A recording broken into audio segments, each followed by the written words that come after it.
Slowly but surely, we are building our future homestead with resources found in nature, recycled items we already have, and a few new materials too. We aren't professional builders, just creative people with a drive to build a sturdy, handmade structure of our very own. Today, I want to share with you the progress we have made on our earthen tool shed and bottle wall.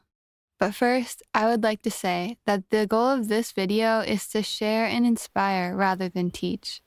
So think of this as less of a how-to and more of a you can.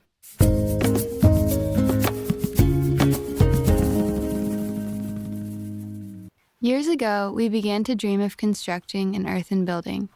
Rather than adapting to a pre-made home, we wanted to design and sculpt something that reflects our dreams and needs in a shelter. There are so many ways to go about this.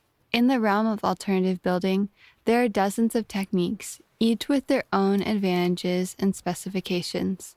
In 2022, after years of searching, we bought an acre of land in the mountains of rural Argentina, about 1 kilometer from the land where we currently live and work. Our first mission was to build a small structure that could accomplish a few different things all at once. Due to the remote location, we needed an elevated place for our water tank and also a spot where our future solar panels can catch sunshine above the treetops. To comply with both of these needs, we built a very substantial structure with some help from a local contact. To take advantage of the sturdy construction, we decided to add a tool shed at the ground level, which would otherwise be open. When my partner Jonah and I were looking for land of our own, we searched for a spot with natural resources with which to build our future house. And the place we found has lots and lots of rocks. So that is what we chose to build the base of our tool shed with, as well as mortar made with earth, water, and fiber. Most of the rocks we used were excavated from where we planned to build our tiny house, right next to this little workshop. The mortar needed to be sticky yet strong. So we added plenty of sand, which creates structure, to the local earth we excavated nearby, and then mixed in water. At that point, we added the finely cut straw. There are a lot of ways to do this. Some people use a cement mixer or mix by stomping around on a tarp. Right now, we mix our sand, earth, and straw by hand in a kiddie pool. We let the mortar sit overnight and the next morning began building up the wall.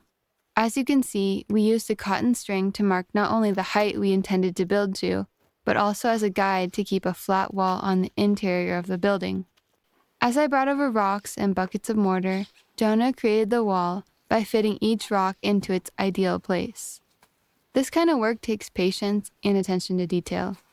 Luckily, this mortar made with earth and sand is much more forgiving than cement and dries into a sturdy substance. With the first meter of the wall completed, we moved on to the more artistic component of the building, the bottle wall.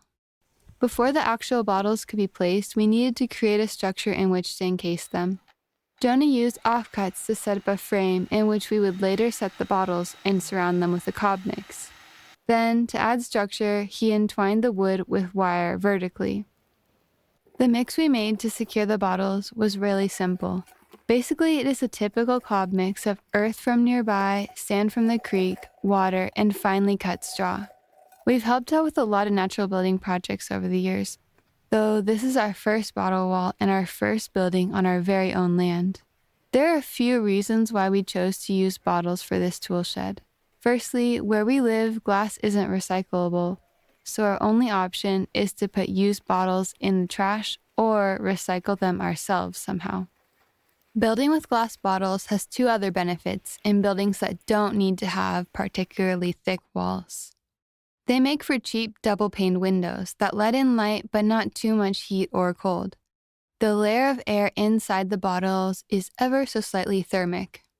We chose blue bottles as well as green to let in some interesting color light alongside the clear bottles. Unlike typical windows, bottles are translucent but not totally transparent. This tool shed is right up against the property line. We want privacy from next door, but not darkness. The translucent bottles let in light, but aren't totally see-through. I should say that there are multiple ways to create bottle walls. With thicker walls, like for a house, it is best to stack the bottles horizontally.